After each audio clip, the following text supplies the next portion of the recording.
कर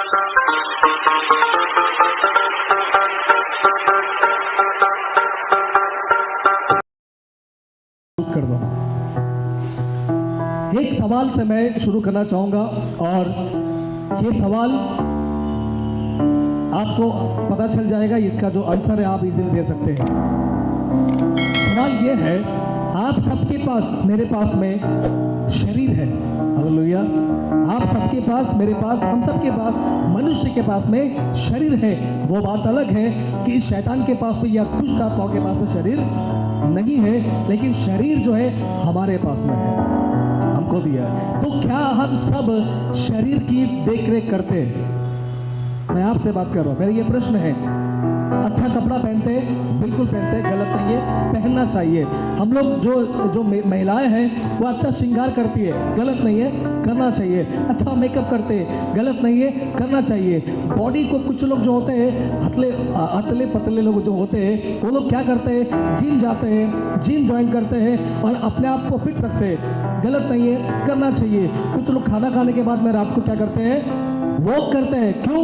जो खाया है वो डाइजेस्ट हो सके, हालेलुया, प्रेज़ द लॉर्ड, आमीन। तो ये सारी चीज़ें, अच्छा कपड़ा पहनना, अच्छा मेकअप करना, अच्छे से रहना, अपना जो लाइफ स्टाइल है, बॉडी लैंग्वेज है, या अपना जो बॉडी को मेंटेन करना, ये गलत है या सही है? मैं आपसे बात कर रहा हूँ, गलत है कि सही है? बिल्कुल सही है, 100% ये सही है कि बिल्कुल कहीं पर भी गलत नहीं है। आप अपने आप को मेंटेन कर सकते हैं, आप अपने आप को अच्छा रख सकते हैं, ये शरीर की देखभाल हम करते हैं। लेकिन क्या कभी आपने ये सोचा है, आपके अंदर और एक शरीर है जिसको बोलते हैं स्पिरिट, जिसको बोलते हैं आत्मा। उस जैसा हम शरीर के बारे में सोचते हैं, जैसा हम शरीर का ख्याल रखते हैं, जैसा अपने आप को हम सजाते हैं, क्या वैसा ही हम अपने अंदर का जो शरीर है, जिसको बोलते हैं भीतरी मनुष्य, जो अंदर का इंसान है, आत्मा जिसको बोलते हैं, क्या हम उसको कभी सजाते हैं? क्या हम उसके बारे में कभी सोचते हैं? हालेलुया। मैं आज उसी के ऊपर बात करूंगा। मैं आज आपके आत्मा के ऊपर बात करूंगा, जो आपके अंदर स्पिरिट है, जिसकी बगैर आप यहाँ पर नहीं बैठ सकते, जिसके बगैर मैं पास्टर अजय यहाँ पर बात नहीं कर सकता। अगर मुझे उसमें से, मुझे मेरे शरीर में से अगर मेरी आत्मा को निकल दिया जाए तो मैं पुतला हूँ, एक सिर्फ पुतला हूँ, स्टैचू बनकर खड़े हो सकता हूँ। जितनी भी मैं एक्टिविटीज कर रहा हूँ या जितना भी मेरे हाथ पैर हिल रहे इस वक्त में, ये सारा जो कार्य है वो आत्मा का है। Praise the Lord, hallelujah. जब मैं अपने शरीर के बारे में सोचता हूँ, मैं अपने आप के बारे में सोचता हूँ, बाल कैसे होना चाहिए, मेरा शरीर कैसा होना चाहिए, मुझे कपड़े कौन सा अच्छे लगते हैं, मैं कैसा दिखना चाहिए, ये सब शरीर। लेकिन बाइबल कहती है आप उसके लिए मेहनत करते हो जो एक दिन नाश हो सकता है, लेकिन उसके लिए कोई मेहनत नहीं करता, एक दिन वो नाश नहीं होगा, वो प्रभु के पास में जाएगा। हालेलुया। एक वचन पढ़वाऊंगा, फिर हम आगे बढ़ेंगे। मैं चाहता हूं कि एक वचन पढ़े। मत्ती की किताब आप निकालिए, मत्ती की किताब, उसका आई होप कि 16 अध्याय होना चाहिए, 16 अध्याय निकाल करके आका। मत्ती की किताब 16 अध्याय वचन 26 को आप पढ़िए। मत्ती की किताब 16 अध्याय वचन 26।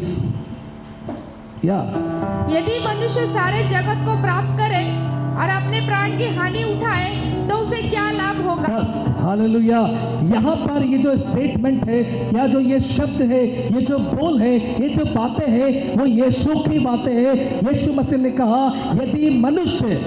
यदि मनुष्य सारे जगत को प्राप्त कर ले, लेकिन अपने प्राण, वहाँ पे आत्मा डाल दो क्योंकि अलग शब्द है आत्मा, अगर वो अपने आत्मा या फिर अपने प्राण की हानि उठाए, नुकसान उठाए, तो उसको क्या फायदा? यहाँ पे लिखा है कि सारी जगत को प्राप्त कर ले। आप जब तक जिंदा हो ना, पैसा कमा लो, आप जब तक जिंदा हो ना, बड़े बड़े बंगले बना लो, आप जब तक जिंदा हो ना, बैंक बैलेंस जमा कर लो, आप जब तक जिंदा हो ना, आपके पास अच्छे कपड़े होना है, आप अच्छे कपड़े खरीद सकते हो, अच्छे अच्छे अलमारियाँ, अच्छे अच्छे टीवी, अच्छी अच्छी मोबाइल, ये सब चीज़ें अगर आप कर रहे हो तो आप अपने शरीर के लिए कर रहे हो। इसलिए वचन कहता हूँ, यदि मनुष्य या इंसान सारी जगत को प्राप्त कर ले, लेकिन वो अपने प्राण की हानि उठाए, तो उसे क्या फायदा, उसे क्या मिलेगा? हालेलुया। वापस पढ़िए आका, वापस पढ़िए। यदि मनुष्य सारे जगत को प्राप्त करे सारी जगत, आप जगत में जो कुछ है, आपका पैसा, आपका धन, आपका प्रॉपर्टी, आपका बंगला, आपका गाड़ी, आपका बैंक बैलेंस, आपका कुछ भी है, आप एक कमाने के लिए बचपन से लेके बड़े होने तक आप पढ़ाई करते हैं, आप एजुकेट लेते हो, या फिर आप कोर्स करते हो, आपको डॉक्टर बनना है, आपको इंजीनियर बनना है, आपको पता नहीं क्या क्या बनना है, आप उसके लिए मेहनत करते हो। क्यों मेहनत करते हो? क्योंकि आपको पता है कि आपका लक्ष्य कुछ और है, आपका ड्रीम कुछ और है, आपको मंजिल तक जाना है, लेकिन ये सब कर रहे हो, जगत को हासिल कर रहे हो। आज बहुत सारे इतिहासकार लोग मर चुके हैं, आप किसका भी नाम ले लो, टाटा, बिरला, अंबानी, जितने भी लोग हैं उनको देखो, आज वो सब लोग नहीं है आज, लेकिन उनका नाम है, वो सबने प्रॉपर्टी कमाया, वो सबने सब कुछ ले लिया, लेकिन दुख की बात क्या पता है, उन्होंने ये सब कुछ अपने आप के लिए किया या शरीर के लिए किया, लेकिन उन्होंने अपनी प्राण की हानि उठाया।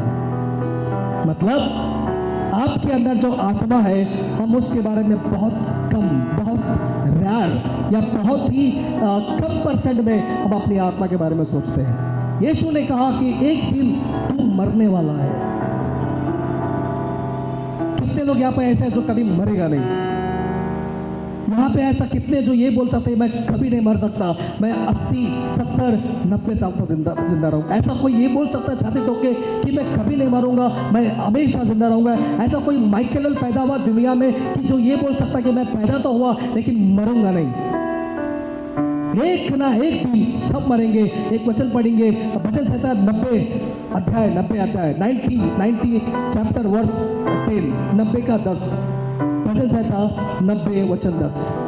हमारे आयु के वर्ष 70 तो होते हैं, और चाहे बल के कारण 80 वर्ष भी हो जाए। ओके, आपको पता है पुराने जमाने में, सब लोग सुन रहे हैं यहाँ पर, पुराने टाइम पे, पुराने ज़माने में आदम की अगर बात करो, नोह तक या उसके आगे तक बात करो, आपको पता है 800-900 से ज़्यादा लोग जीते थे पुराने टाइम पे।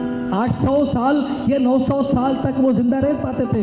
लेकिन अब पता है जब पाप बीच में आया, पाप की वजह से परमेश्वर ने वो उम्र जो है ना, आपकी जो एज है ना, वो माइनस कर दी, घटा दिया। बोला कि 80 साल माफ करें, 800 साल 900 साल नहीं जिंदा रह सकता, क्योंकि इंसान का इतना साल तक जिंदा रहना अभी इम्पॉसिबल है, क्योंकि 100 साल में हालत खराब हो जाती है, लकड़ी पकड़ के जाना पड़ता है, ठीक से अपना व्यक्तिगत पर्सनल काम नहीं कर सकता, ज़्यादा उम्र हो गई तो। इसलिए यहाँ पे ऐसा लिखा है इंसान का 70 साल या मुश्किल से 80, लिखा है कि ताकत रहा, मेंटेन रहा, बॉडी अच्छा रहा, हेल्थ अच्छा रहा, या फिर चीज़ें आप अच्छा अच्छा खाते हो, अपने आप को मेंटेन रखते हो, मुश्किल से 80 साल तक या उसके आगे भी जा सकते हो। लेकिन एक ना एक दिन 80 साल के बाद या 90 साल के बाद में मुझे आपको मरना ही है। एक जगह पे ऐसा लिखा है कि तू इतना प्रॉपर्टी जमा करता है, इतने पैसे के बारे में सोचता है, खेत के बारे में सोच रहा है, भविष्य के बारे में सोच रहा है, धन दौलत के बारे में सोच रहा है, लेकिन आज ही रात को अगर तेरा प्राण निकल दिया जाए, तेरी आत्मा तुझे छोड़ दिया जाए, तो क्या फायदा है सबका? लिखा है कि नहीं लिखा है? मैं आऊँगा वहाँ पे भी। हालेलुया। तो हम अक्सर अपने बारे में सोचते हैं, शरीर के बारे में सोचते हैं, लेकिन प्रभु कहता है बेटा तू सारी जगत को पा लिया है, तूने सब कुछ कमा लिया है, नाम अच्छा कर लिया है, प्रॉपर्टी अच्छा कमा लिया है, बैंक बैलेंस अच्छा है, लोग अच्छा तो सलाम ठोकते हैं, लेकिन ये सब व्यस्त है। क्योंकि सप्तोषक में जब लिखने वाला जो सुलेमान है से जो लेखक, वो कहता है कि सब कुछ व्यर्थ है, सब कुछ व्यस्त है। इसका मतलब मैं ये नहीं बोल रहा हूँ कि आप कुछ कमाओ मत, कमाओ, ये नहीं बोल रहा हूँ कि अपनी बॉडी के मेंटेन मत रखो, कोई दिक्कत नहीं, लेकिन जितना आप अपने बाहर का जो इंसान है, आपकी जो 5 फीट या 6 फीट की जो बॉडी है ना, 70 किलो या फिर क्या बोलते, किसी का 50 किलो, किसी का 40 किलो, अच्छा खाते पीते तो शायद 90 किलो आपका हो सकता है, उसके बारे में आप सोचते हो, लेकिन आपके अंदर एक व्यक्ति है जो तड़पता है यीशु के लिए, जो तड़पता है वचन के लिए, जो तड़पता है प्रार्थना के लिए, जो तड़पता है क्या बोलते हैं स्वर्ग जाने के लिए। क्योंकि आपका ये शरीर है ना, एक दिन या तो जलाया जाएगा, या तो मशीन में डाल के आपको फ्रीजर में रखा जाएगा, या तो आपको दफनाया जाएगा, या तो लावारिस का बॉडी समझ के आपको कहीं भी फेंक दिया जाएगा। लेकिन आपके अंदर एक आत्मा है, वो कभी नहीं मरता। लिखा है कि वो जहां से आया है वो वहीं पे जाएगा। हालेलुया।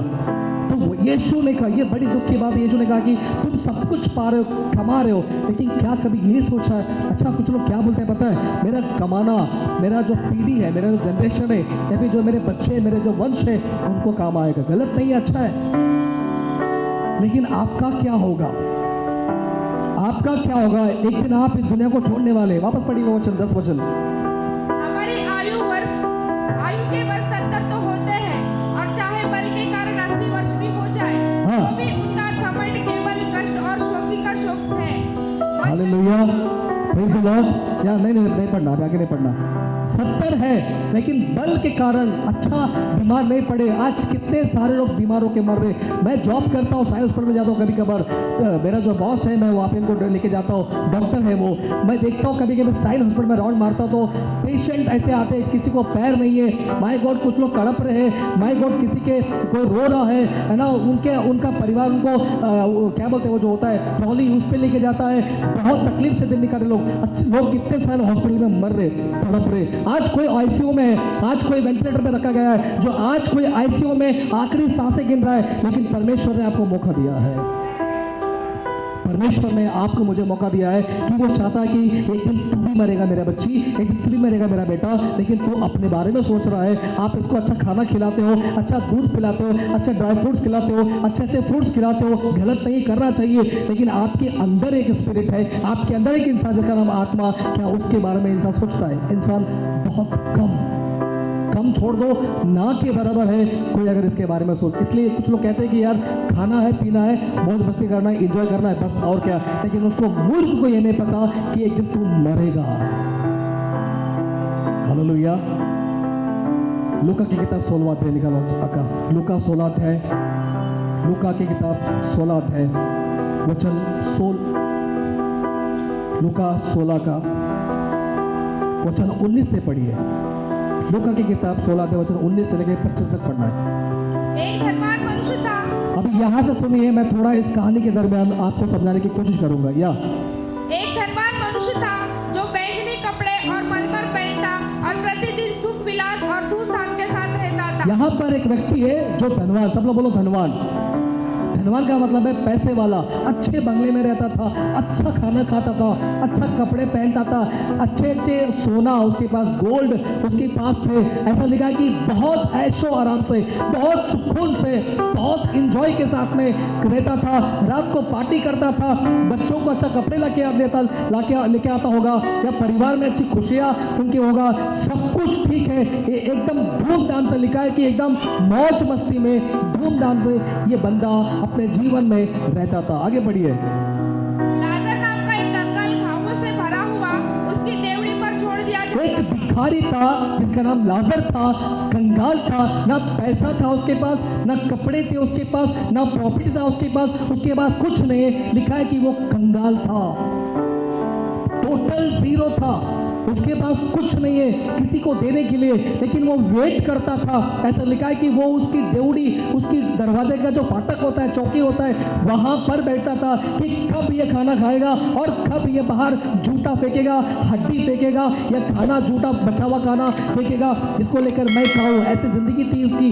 वेट करता था कि वो कब खाना खाएगा। हो सकता है 3 टाइम, हो सकता है 6 टाइम, हो सकता है 4 टाइम, वो डिपेंड होता था वो धनवान व्यक्ति पर। और ये सोचता था कि कब ये खाना खाएगा। जब ये खाना खाकर जूता जब बाहर फेंकेगा, जिसका जूता कुत्ते खाते थे, वो कुत्ते का जूता भी ये बंदा खाना खाता था। ऐसी जिंदगी थी इसकी। लेकिन ऑपोजिट में कौन था? धनवान। ऑपोजिट में कौन था? पैसे वाला। ऑपोजिट में कौन था? लिखा है कि धूमधाम से बहुत मजे से रहता था। वो ये कभी नहीं सोचा कि उसका पैसा एक दिन उसका साथ नहीं देगा। उसने कभी नहीं सोचा कि उसका बंगला उसका साथ नहीं देगा। उसने कभी नहीं सोचा कि उसका प्रॉपर्टी या उसके अड़ोसी पड़ोसी या उसके रिलेटिव कभी उसका साथ देंगे। उसने कभी नहीं सोचा। बस उसने ये सोचा मुझे खाना है, पीना है, ऐश करना है, बस खत्म। लेकिन उसको ये नहीं पता था कि एक दिन वो मरेगा, एक दिन वो मरेगा। हालेलुया। बड़े बड़े महारथी लोग आए दुनिया में, पैदा हुए लेकिन मर भी गए। बड़े बड़े लोग आए, पैदा हो गए, मर गए। क्या क्या ड्रीम, क्या क्या सपने लेकर आए। कुछ लोग कर दिए, कुछ लोग नहीं कर पाए, लेकिन ये तो पक्का है कि वो मर गए। हालेलुया। ये तो पक्का कि वो मर गया है, लेकिन एक व्यक्ति आया जो मरा दुनिया के लिए, मर भी गया लेकिन वापस से वो जिंदा भी हो गया, जिसका नाम है यीशु मसीह। क्योंकि उसका आना एक पर्पस था, उसका आना एक योजना था। वो जिस मकसद से आया था या जिस योजना से आया था वो काम यीशु ने पूरा किया। तो ये बंदा जो है बिंदास रहता था, लेकिन कंगाल, जिसका नाम लाजर था, कंगाल, भिखारी, कपड़े ढंग के नहीं है, खाना ढंग का नहीं मिल रहा है, लेकिन बंदा देखो वेट कर रहा है उसकी चौखट पे बैठ कर के कब इसका खाना खा हो जाएगा और कब ये जूता फेंकेगा ताकि मैं उसका जूता खाना खा लूँ। बच्चों को शांत करें प्लीज। हालेलुया। आगे बढ़िए आका। और वो चाहता था कि धनवान की मेज पर की झूठन से अपनी पेट भरे। वो चाहता था कि उसकी झूठा है कि मुझे अच्छा खाना नहीं मिलेगा चलेगा, लेकिन झूठा मिल जाए ना मेरा पेट भर जाएगा, ऐसा सोचता इसका कौन? कंगाल लाजर। या कंटिन्यू। यहाँ तक कि कुत्ते भी आकर उसके घावों को चाटते थे। मतलब उसको इतना फोड़ी से भर गया था, उसको जख्म बॉडी में इतने थे, फिर भी वो तरसता था खाने के लिए, लेकिन कोई खाना उसको नहीं देता था।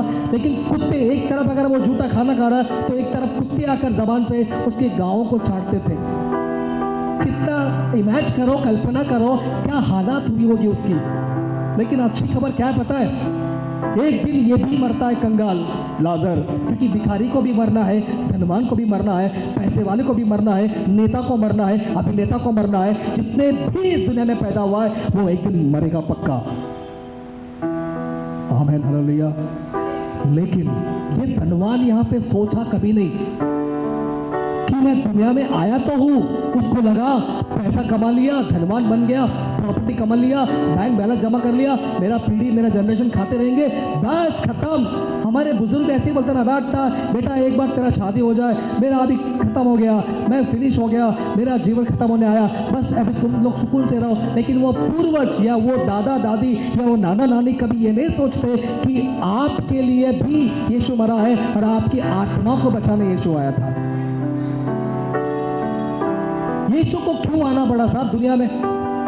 क्यों यीशु को आना पड़ा? क्योंकि एक ऐसी जगह, मैं भी थोड़ा डिटेल में जाऊंगा, एक ऐसी जगह जिसको बोलते हैं हेल, इंग्लिश में बोलते हैं हेल, हिंदी में बोलते हैं नरक। एक ऐसी जगह परमेश्वर ने बनाया नरक, जिसको कहते हैं नरक। और वो नरक इसलिए बनाया कि शैतान को, उसके दूतों को परमेश्वर उसमें डालना चाहता था। और नरक उसके लिए बना है ताकि उसको हमेशा के लिए उसमें डाल दे। लेकिन गलती क्या होगी पता है? जहाँ पे आदम किया ना पाप, वहां से जब पाप इंटर किया, पाप की मृत्यु मौत है, वचन कहता है पाप की मृत्यु मौत है। हालेलुया। पाप की सजा मौत है। और जो कोई पाप करेगा वो नरक जाएगा। जो कोई पाप करेगा, और मनुष्य पैदा होता ही पाप से है, इंसान बच्चा पैदा होता ही पाप से। अगर वो पाप से छुटकारा नहीं पाएगा तो एक दिन 70 साल के बाद, 80 साल के बाद अगर वो यीशु को नहीं जानेगा, बात करिए वो मरेगा। लेकिन वो यहाँ का जो बॉडी है ना, जिसको 4 लोग आएंगे, परिवार आएंगे, गांव वाले आएंगे, रिश्तेदार आएंगे, जलाएंगे, ये दफनाएंगे, चले जाएंगे, लेकिन उसकी आत्मा के बारे में वो कभी नहीं सोचता। इसलिए यीशु कहता है कि मैंने उनको बचाना आया ताकि वो अनंत काल के जीवन पाए। अनंत काल का जीवन क्या होता है? इटर्नल लाइफ क्या होता है? अनंत काल का जीवन क्या? यहाँ का जीवन अनंत काल का है क्या?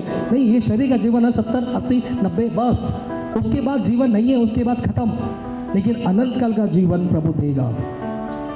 अगर नरक बनाया है परमेश्वर, तो परमेश्वर स्वर्ग भी बनाया है। और जो कोई यीशु पर विश्वास करता है वो व्यक्ति पक्का जो यीशु पर विश्वास करता है, उसके वचन पर चलता है, उसको फॉलो करता है, वो व्यक्ति अगर यहाँ से मर गया, परिवार से दूर हो जाता है, बच्चों से दूर हो जाता है, पत्नी से, पति से दूर हो जाता है, रिश्तेदारों से दूर हो जाता है, लेकिन वो यीशु के करीब हो जाता है, यीशु के पास जाता है। हालेलुया, प्रेज द लॉर्ड, आमीन।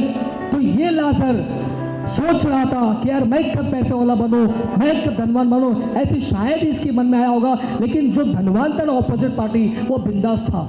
लेकिन ये बंदा झूठा खाना खाकर दिन निकालता था। एक दिन मर गया है भी, वो भी मरा। पढ़िए आगे पढ़िए। ऐसा हुआ कि वो कंगाल मर गया और स्वर्गदूतों ने उसे लेकर, वो कंगाल मर गया और स्वर्गदूत ऊपर से आए, उसको लेकर चले गए। हाँ, और अब्राहम की गोद में पहुंचाया। हाँ, वह धनवान भी, ये बंदे को पीस मिल रहा है। किसको? लाजर को पीस मिल रहा है, क्योंकि वो अब्राहम की गोद में है।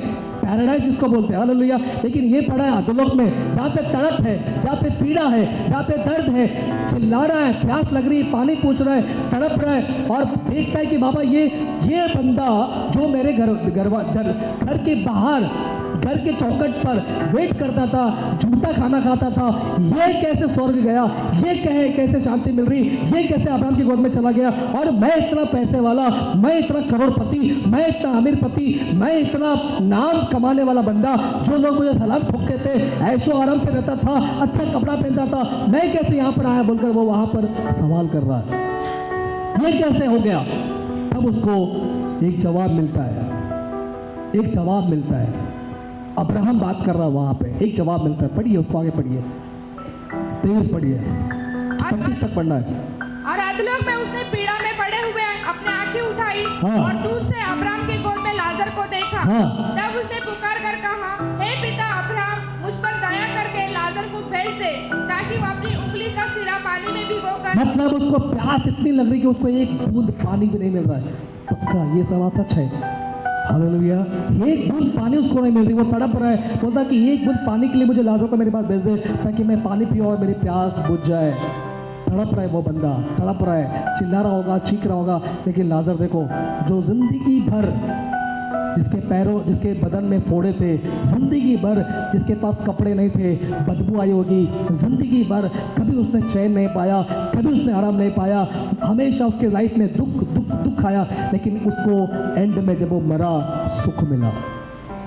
लेकिन ये बंदा जिसका जो धनवान था, एंड में वो भी मरा, लेकिन वो ऐसा लिखा कि वो पीड़ा में था। पीड़ा का मतलब होता है दर्द, पीड़ा का मतलब होता है तकलीफ, पीड़ा का मतलब होता है क्या बोलते हैं उसको, बहुत बड़ा तकलीफ, बहुत बड़ा दुख में तड़प रहा है बंदा।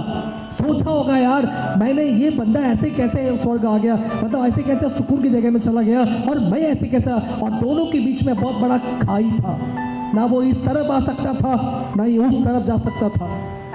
गैप बहुत बड़ा था, अगर चला गया तो अनंत तक, मतलब हमेशा हमेशा जाते रहेगा, जाते रहेगा, जाते रहेगा, उसकी तह तक, मतलब उसकी डिप नहीं पता, वो जाते रहेगा। इसलिए कोई ना उस तरफ जा सकता है, ना कोई इस तरफ आ सकता है, ऐसी वो जगह है। हालेलुया। वो तड़प रहा है, चिल्ला रहा है कि पानी पिला दे, पानी पिला दे। क्या उसका पैसा उसके साथ आया? नहीं आया। क्या उसका प्रॉपर्टी उसके साथ आया? नहीं आया। आज हम लोग घमंड करते, माफ करना थोड़ा सा मैं अलग बात करूंगा, आज हम लोग घमंड करते, मेरे पास पैसा है। तेरा पैसा डाल डब्बे में, मुझे ये जानता है, मुझे वो जानता है, मेरी पहचान वहां तक है। अलाना फलाना, कुछ लोग बहुत एटीट्यूड रखते हैं अपने लाइफ में, मेरे जैसा कोई नहीं है। सब कुछ बेस्ट है, सब कुछ खत्म हो जाएगा, सब कुछ खत्म हो जाएगा। जिसके पास सब कुछ था वो गया नरक में, पीड़ा की अधोलोक में। जिसके पास कुछ नहीं था वो ऐसी जगह पे गया जहाँ पे पीस है, जहाँ पे सुकून है, जहाँ पे शांति है। डिफरेंट क्या है दोनों में, मैं बताता हूँ, अभी आऊँगा। वो 24 और 25 पढ़िए। हाँ। तब उसने पुकार कर कहा, हे पिता अब्राहम, मुझ पर दया करके लाजर को भेज दे, ताकि वो अपनी उंगली का सिरा पानी में भिगोकर मेरी जीभ को ठंडी करे, क्योंकि मैं इस ज्वाला में तड़प रहा हूँ। परंतु अब्राहम ने कहा, हे पुत्र, स्मरण कर कि तू अपने जीवन में अच्छी वस्तु। वो कहता है कि हे पुत्र स्मरण कर, हे पुत्र याद कर, तू अपने जीवन में अच्छी वस्तु ले चुका था, सब कुछ तुझे मिल चुका था, ऐशो आराम मिल चुका था, सब कुछ मिल चुका था। लेकिन दुख की बात यह है, तूने कभी उद्धारकर्ता यीशु को नहीं जाना, यीशु को नहीं जाना, या फिर अच्छी ऐसी कोई वस्तु को नहीं जाना जो तुझे सुकून दे सकता है। तू अच्छी वस्तु लिया है, इसलिए तू यहाँ पे तड़प रहा है। उसके पास कई बार लोग आए होंगे, बताया होगा, सुसमाचार पहुंचा होगा, लेकिन उसने इग्नोर किया होगा, अवॉइड किया होगा, कभी सोचा नहीं होगा जीवन के बारे में। उसने अपने आप में बहुत बड़ा रईस या बहुत बड़ा अमीर व्यक्ति बना लिया था, ये सोचा था इसके सिवा दूसरा कुछ नहीं। लेकिन जब वो मर गया तब पता चला। आज बहुत सारे लोग बोलते हैं कि यार देखेंगे मरने के बाद क्या होगा। मेरे भाई, जब तक जिंदा है तब तक मौका है, अच्छा जिंदगी पाले, यीशु को जान ले। अगर एक बार मर गया तो वापस कभी नहीं आ सकता, वापस कभी नहीं आ सकता, हमेशा के लिए गया।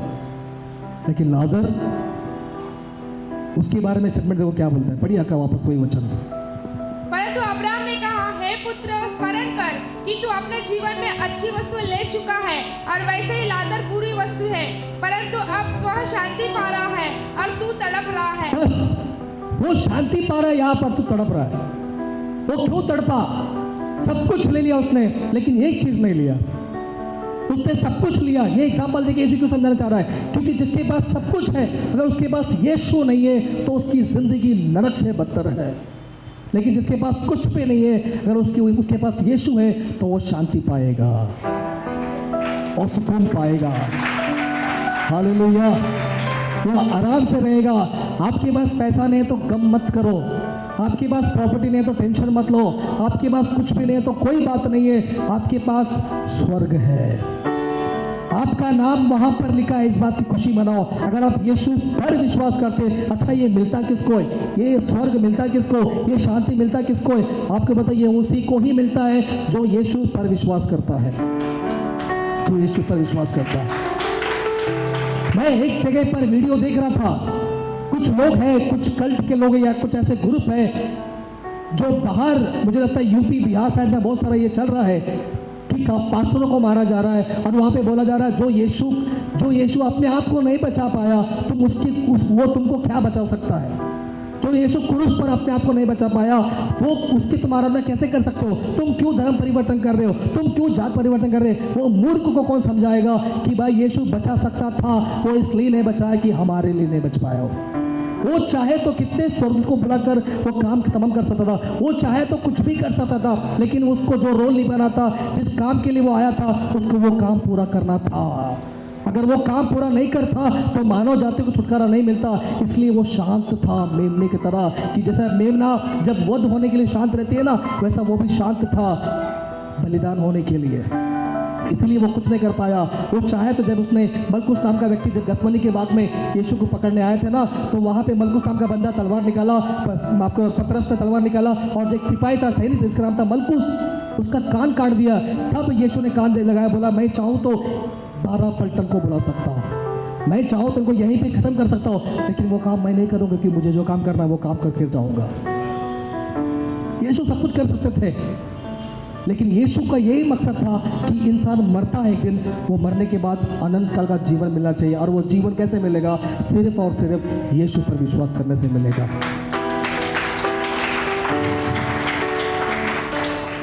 तब आपकी आत्मा, जब आप मर जाओगे, अभी बीच में शैलेश भाई का जो भाई है प्रसाद नाम का बंदा, हम गए थे हॉस्पिटल में, प्रार्थना कर कर आया, 3-4 दिन के बाद वो ऑफ हो गया।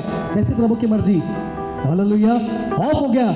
लेकिन वो जिंदगी भर तंबाकू खाया होगा, जिंदगी भर शराब पिया होगा, जिंदगी भर ऐश किया होगा, बोला होगा यार खाना पीना ऐश करना, लेकिन अभी पता चल रहा होगा उसको, उसकी जो आत्मा वहाँ पे गई ना, अभी सोच रहा होगा यार मेरा भाई शैलेश ठीक था, मुझे बोलता था। क्योंकि ये धनवान को वहीं पे पता चला, इसको पता चल गया वहाँ पे, यार मैं ज़िंदगी भर क्या किया, मेरा पैसा काम नहीं आया, मेरी प्रॉपर्टी काम नहीं आई, मेरे अपने लोग काम नहीं आए, लेकिन मैं यहाँ इतना सब कुछ कमाने के बाद भी सब कुछ वेस्ट है, क्या फ़ायदा? लेकिन लाजर आराम से, क्यों? हो सकता है उसके पास कुछ नहीं है, लेकिन उसके पास यीशु था, उसके पास उद्धार था। अगर आपको यीशु के बारे में पता चला ना, रिक्वेस्ट है आप यीशु के बारे में और भी जानो, हालेलुया, और भी जानो। कुछ वचन पढ़वा के फिर मैं फिनिश करूंगा। अक्का एक वचन पढ़िए आप, मत्ती की किताब 4:8, मत्ती की किताब 4:8, मत्ती की किताब 4:8। कुछ और वचन है लेकिन नहीं बोलूंगा, समाप्त की ओर मैं बढ़ूंगा। मत्ती की किताब 4:8 पढ़िए।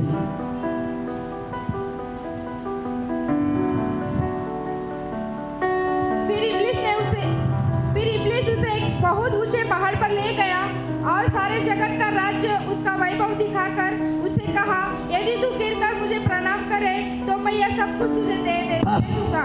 यहाँ पर यीशु के जिक्र है। यीशु मसीह जब बपतिस्मा लिया, उसके बाद जंगल में इब्लीस से परीक्षा होने के लिए पवित्र आत्मा उसको लेकर चला गया। वहाँ पर ऐसा लिखा है कि इब्लीस जो था, लूसीफर जो था, शैतान जो था, यीशु को भी नहीं छोड़ा।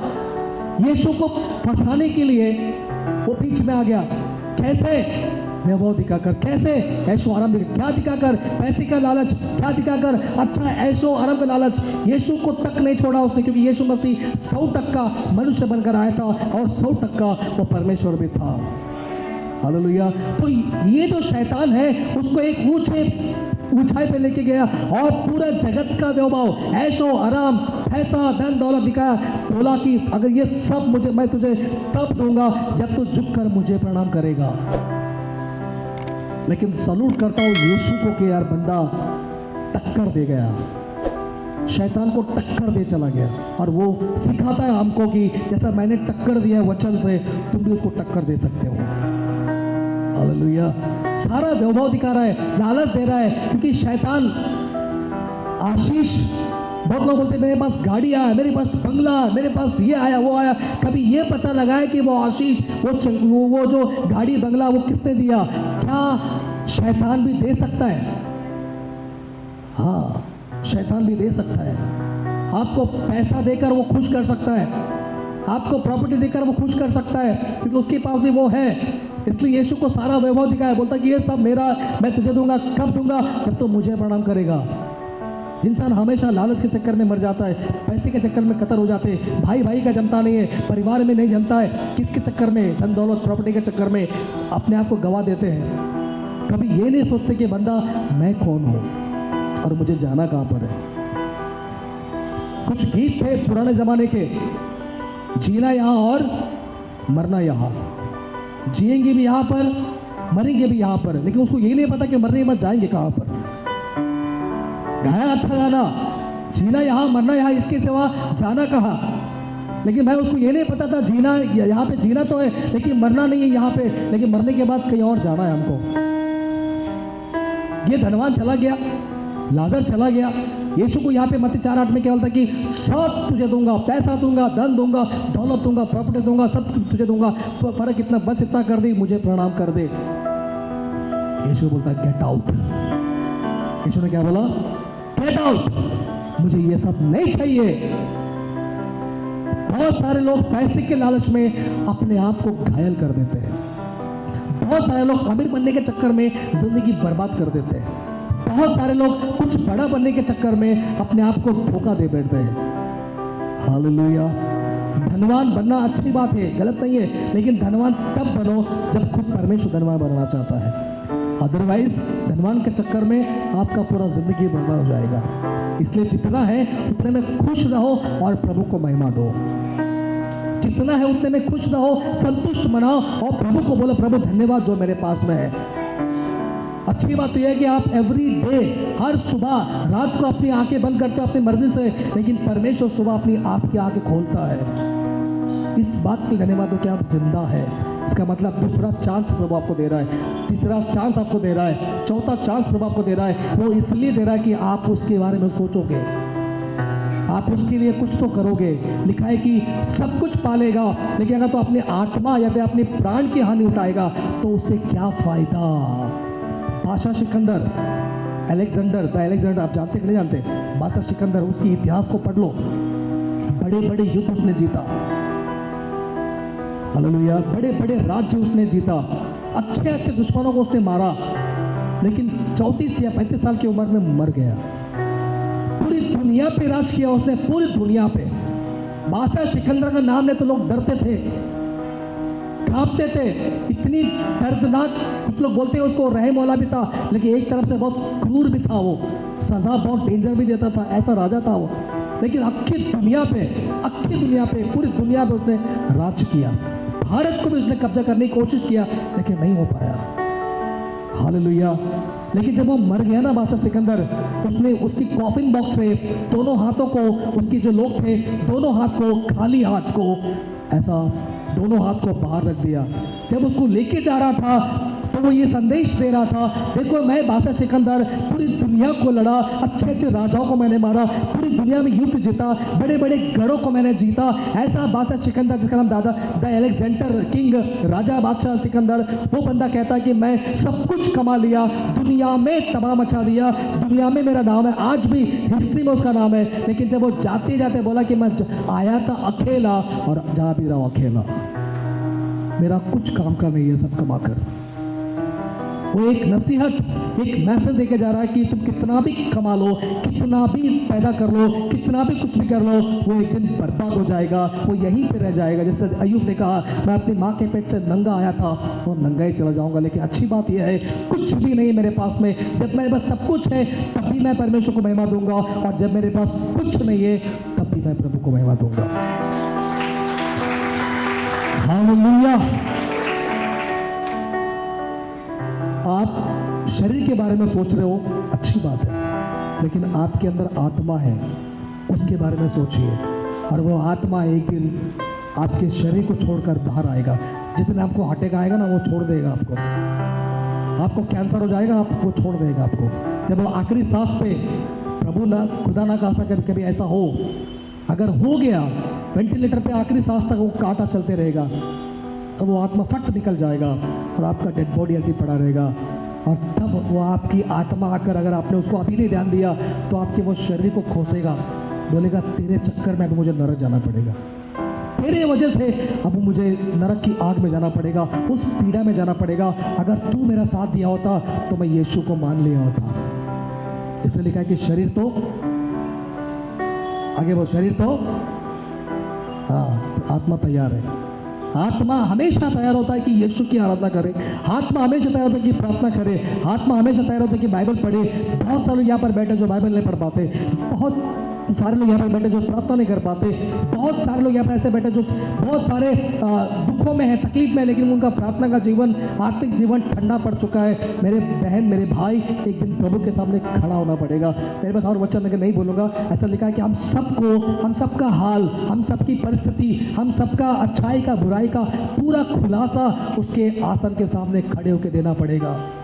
एक दिन आपको उसके पास खड़ा होना पड़ेगा, मुझे उसके पास खड़े होना पड़ेगा। वो हिसाब लेगा। आपका लाइट का बिल जब आता है ना, रिलायंस वाला या फिर अडानी वाला, वो लाइट बिल पूछता है नहीं पूछता है, बिल भरो। हेलो, आपने नहीं भरा 3 महीने तक, 4 महीने तक, तो क्या होगा? कट करके लेके जाएगा। आपका मोबाइल का बिल, अगर आप पोस्टपेड है तो आपका बिल आता है 400-500, आपने नहीं भरा तो आपका कॉलिंग बंद कर देते हैं। हालेलुया, आमीन, प्रेज द लॉर्ड।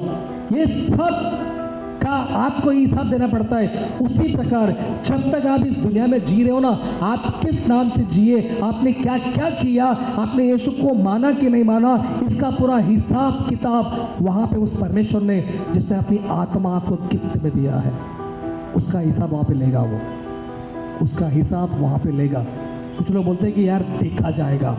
यहाँ पे इसकी हालत देखो, धनवान का, उसका पैसा उसका साथ नहीं आ रहा है, वो भी बोला होगा देखा जाएगा, मरने के बाद क्या होगा देखा जाएगा, लेकिन तड़प रहा है यहाँ पर। ऐसा हर व्यक्ति तड़पता है अगर वो यीशु को नहीं माना। आप और मैं धन्य लोग हैं, हमको यीशु मिला है। यहाँ पर तो है ही यीशु, लेकिन मरने के बाद भी यीशु हमको अनंत काल की शांति वहाँ पर देगा। अनंत काल की शांति, जिसको बोलते हैं अनंत काल का जीवन। अनंत काल का जीवन मतलब इटरनल लाइफ, जिसको बोलते हैं हमेशा की जिंदगी, जो यीशु के साथ हम वहाँ पर बिताएंगे। Hallelujah, hallelujah, praise the Lord. एक आखिरी वचन, वही वचन मत्ती का 16:26, उसको पढ़िए, फिर मैं फिनिश करूंगा। 16:26। यदि मनुष्य सारे जगत को प्राप्त करे और अपने प्राण की हानि उठाए तो उसे क्या लाभ होगा, या मनुष्य अपने प्राण के बदले क्या देगा? बस, हालेलुया। आप कुछ भी कमा लो, लेकिन सबसे पहला आपके लाइफ में यीशु होना चाहिए। हालेलुया, यीशु आपके पास होना चाहिए। यीशु को जो ठीक लगे वो करना, यीशु को जो ठीक नहीं लगे नहीं करना।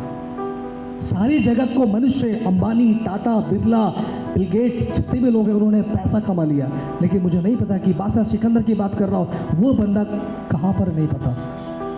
अब बिल्कुल अगर वो यीशु को नहीं माना है, अगर उसने कभी यीशु को नहीं जाना है, तो पक्का वो भी आज तड़प रहा होगा, वो भी आज तड़प रहा होगा। आज हर इंसान तड़पता होगा जो व्यक्ति मरता है, लेकिन मौका आपके पास और मेरे पास है। हमारे अंदर की आत्मा, हमारे अंदर एक इंसान है जिसको बोलते हैं स्पिरिट, आत्मा, उसको हमको बचा के रखना है। हालेलुया। जैसे हम अपने आप को ध्यान देते हैं ना, वैसे अंदर के इंसान को ध्यान दो। उसको क्या चाहिए? आप बीमार पड़ते हो तो डॉक्टर क्या कहता है? दूध पियो, फ्रूट्स खाओ, क्या बोलते हैं, अच्छा चीज़ें खाओ, हेल्दी रहो, ये मत खाओ वो मत खाओ, बोलते का नहीं बोलता है। फिर आपकी बॉडी को रिकवर करने के लिए टाइम लगता है, लेकिन आपकी आत्मा भी कमज़ोर पड़ जाती है। उसको आप क्या दोगे? आप एप्पल दोगे, आप बनाना दोगे, आप मिल्क दोगे? नहीं हो सकता है, उससे वो सेटिस्फाई नहीं होगा। लेकिन आपकी आत्मा जिस दिन आप प्रार्थना करोगे या आप वचन पढ़ोगे या आप चर्च में आओगे, मतलब आप यीशु पर विश्वास करोगे, तो आपकी आत्मा खुशी मनाएगी, आपकी आत्मा एंजॉय मनाए, बोलेगी मेरा खाना मुझे मिल गया, मेरा भोजन मुझे मिल गया। जिस दिन आप प्रार्थना करते हो ना, आपकी आत्मा हैप्पी हो जाता है, वाह। आप बाइबल पढ़ते हो ना, आपकी आत्मा खुश होता है, वाह। जिस दिन आपने प्रार्थना करना बंद कर दिया, बाइबल पढ़ना बंद कर दिया या फिर यीशु पर विश्वास करना बंद कर दिया, आपकी आत्मा धीरे धीरे मुरझा जाएगी और वो दुखी हो जाएगी, वो सैड हो जाएगा। हालेलुया। जैसे शरीर की देख रेख करते, मैं तो कहूँगा उससे डबल, उससे भी कई गुना ज़्यादा अपनी आत्मा का ख्याल करें। उसको क्या चाहिए? प्रार्थना। उसको क्या चाहिए? वचन। उसको क्या चाहिए? यीशु का वचन को फॉलो करने वाला व्यक्ति, बस। हालेलुया। चलिए एक अच्छा ताली बजाए और प्रभु को